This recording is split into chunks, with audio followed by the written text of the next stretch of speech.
Yeah, absolutely. I mean, we're unabashedly a data company, and our mission statement is around creating transparency in commercial real estate to lead to more fair and efficient deal making. So this speaks to the heart of what we do. What we do is we crowdsource commercial real estate data, right? So we have a network of 20,000 commercial real estate brokers, appraisers, and research people who share data on CompStack to get other data back out. And I think I'll take somewhat of a contrarian view, which is to say that there's actually a lot more transparency existing in this industry than people think there is.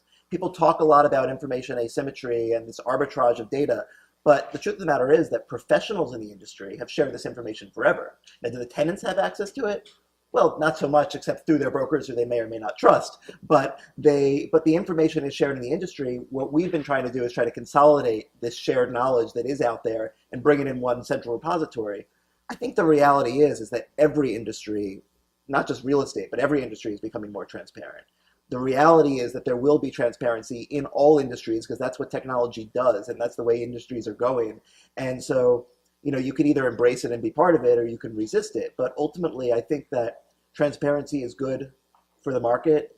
It creates fairness and it creates efficiency. When I think about like the information asymmetry issue, and people say, "Oh, well, landlords want to have data that the tenants don't, so they can, screw them for the most rent they can get," and I don't think that's true. Like most sophisticated landlords want to get market deals done. Do they want to be at the top of the market? Sure, but they want to get a market deal done. Tenants want to feel like they're getting a fair deal, a market deal.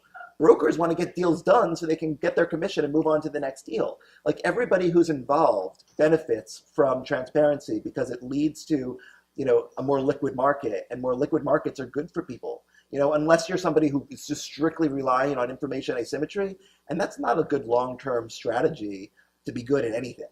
Like you, like you're not the brokers who are taking advantage of the information asymmetry. The landlords are. That's not the way that you build trust with tenants or with the real estate community. That's not a long-term strategy for success. So I think that sophisticated owners, are fine with the transparency and doing things at market. Tenants want to get deals done faster. Everybody involved benefits from transparency.